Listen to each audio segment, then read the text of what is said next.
What's up everyone, my name is Michael Pohl with Bay Area Aquatics, and today I'm going to be giving you guys my first impressions on the line of Xtreme food.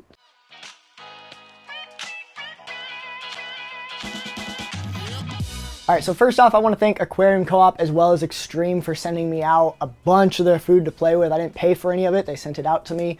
And so I've been playing with it the last couple of weeks and I want to give kind of a more in-depth thought later on, but I wanted to do something a little closer to the front on kind of like what I thought at first and what I've noticed in the first week or two of feeding this before I give like a 6-month update and a longer update. I wanted to just kind of give my first thoughts. If you're interested in buying any of this food, I will leave links to it down in the description below. Be sure to go check it out. All right, so the very first food I'm going to talk about is their Xtreme Nano Pellets, and I actually really like these. They're 0.5 millimeter big, so they're real small. They're good for fry. I'll have to post some pictures on it later, just so you can see.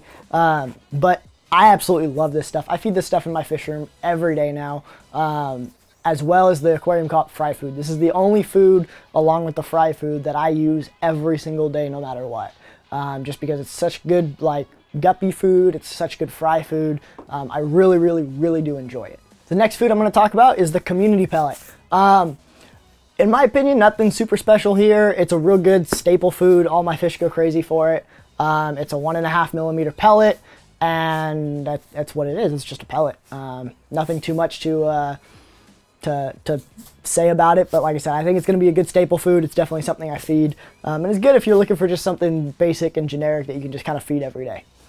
Next up, we're going to be talking about their krill flakes. I really like these krill flakes. The fish go nuts for them, even my picky eaters, but I have one big gripe on these krill flakes, and it's about their flake food in general. Their flakes are gigantic, and I hate that. I know some people really like that. I know like Corey from Aquarium Co-Op, one of the reasons he stated on live streams that he likes this is the flakes are huge. I actually don't like that. I prefer the smaller flakes because I have a lot of smaller fish. So I find that I have to kind of pull some out, crunch it up, and then pull a little bit of that crunched up stuff out and then crunch it up to get it as small as I want. If I just kind of crunch it up, pull it straight out of the jar and crunch it up, it doesn't get as small as I want in the tank. And I have a lot of smaller fish, so I like almost like a powder. Not quite a powder, but real crunchy, versus these, like the average flake is probably the size of like a US quarter, if not bigger. And so they're giant flakes, and even when I break them up small, they get big. And same with the Spirulina flakes that are right here too. Again, same thing. I like these. The fish go crazy for them, but the flakes are just huge. Again, that's kind of a personal preference. That's something that I don't like, but I know other people are going to like it. And you can always make flakes smaller, but you can't really make them bigger. So I understand why they're on the larger side, but that's just my big gripe on these is I don't like how big the flakes are. But definitely going to be buying the krill flakes again, and probably the Spirulina as well. They also sent me out their cat scrapers bottom feeder pellet. My Cory cats go nuts for this stuff. Like, I thought, like, comparison, I feed a lot of omega-1 foods, so I feed a lot of like omega-1 shrimp pellets and algae wafers and things like that, and they go nuts for this stuff compared to the omega-1. I don't know why I couldn't get that word out. They go nuts for this. My shrimp, on the other hand, now granted this is a catfish food, my shrimp on the other hand, which I tend to feed the shrimp pellets and algae wafers and stuff to, don't like this as much as like just the general algae wafers and that. They still eat it, but it's not like their mass food. But this isn't a shrimp food, so it's not really Xtreme's fault. I also found that like my coolie loaches aren't the biggest fan of this food either. But like I said, my Cory cats, and granted it's a catfish food, they really do enjoy this. They go nuts over it. It's the only food that I see them where as soon as I drop it in the tank, they all come up to the front and just kind of huddle around it. All the rest of them, they just kind of sift through and find it. This is the one that they just like rush right for. Next up is going to be the Xtreme shrimp food. I didn't know they made shrimp food, and I have a couple of tanks of shrimp, and I really have been playing a little bit with shrimp lately on the breeding and kind of getting them productive. And so I was really excited when I opened up the box and saw that they had a line of shrimp food, and I was really excited to try this. And I was actually kind of disappointed with this. I'm not the biggest fan of it. My shrimp kind of don't hog it. They kind of like find it after a little while and go, oh, okay, it's food here, let's eat it. Versus like my Shrimp King food, they just crowd that, and it's constantly like they're fighting over it type of deal. There's just a huge difference in the personality of the shrimp. Now, I'm not a food expert. I understand I like fast food a lot more than I like a salad. So I don't know if the quality in this is better and the Shrimp King has something in it that they like a little more, or what. But when I was talking to someone else at my fish club about this, they feed their shrimp this stuff, and their shrimp don't like to touch the Shrimp King stuff. So it's just kind of her shrimp liked this, my shrimp like another thing. They still eat this, like I said. I'm still going to use it. It's in my rotation. But like I said, I just wasn't the biggest fan of the shrimp stuff. Not sure if it's something I would buy again, but it is worth trying just to see if you haven't tried other fish food or other shrimp food, this would be one I'd pick up to try. And next up, they sent out a couple of cichlid foods. Now, I don't keep cichlids. I've got an angelfish in the tank behind me, and I think that's the only cichlid I own, pretty sure.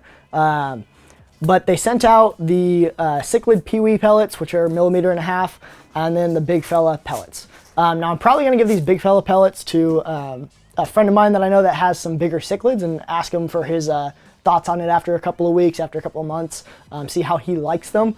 But one thing I wanted to talk about real quick was this lid on the cichlid peewee.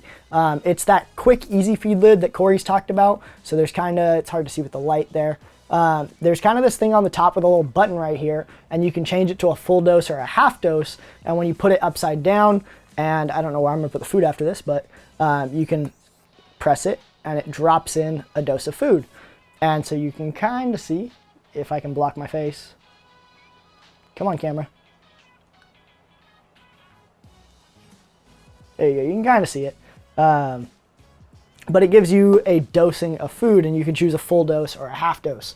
I really don't know where I'm gonna put this. I'm just gonna put it right here. Now, for someone like me, I actually don't really like that. I like to be able to kind of pull it out with my hands and choose how much I want to feed. But I think this is a brilliant idea for like PetSmarts, Walmarts, things like that, especially aimed towards new fish keepers, which I'm pretty sure this is what it's aimed for, because especially with pellets, you can overfeed pellets really easy. Pellets are a lot thicker of a food. They're a lot denser. You don't need as much as like flake or anything like that. So people tend to very, very feed heavy on pellets, and you don't need to. So I really, really like that. But again, it's not something I would necessarily use or I would buy specifically for. But if someone was getting new to the hobby and they had this on like their community pellets, I would definitely recommend someone to pick it up to kind of learn how to feed their fish. And yeah, that's pretty much it. Like I said, that's just kind of my first impressions of the Xtreme line. There's some products I really like. There's some products I don't really like. There's some stuff that I just haven't used or not going to get the chance to use. And some stuff that I use all the time. So like I said, I'm going to leave links to everything down in the description below. Let me know about your feedback with Xtreme foods. Like I said, I found it really interesting that my shrimp didn't like the Xtreme food, but someone else's shrimp went crazy for it. And I know like the, what is it, the Hikari bloodworm looking food that everyone loved for a while, my fish wouldn't touch it. It would sit on the bottom of the tank and rot. So I don't know if my fish are just weird or what, but fish food kind of tends to be that way. If your fish won't eat it, then what's the point? But like I said, I really do like the foods, most of them, and I'm excited to be using these in the future and excited to see how my fish color up with them over the next couple of months. So if you're new here, be sure to hit the subscribe button so you get notified every time I upload a video. If you liked the video, give it a thumbs up. If you didn't, you know what to do. As always, thanks for watching, and I'll see you guys next time.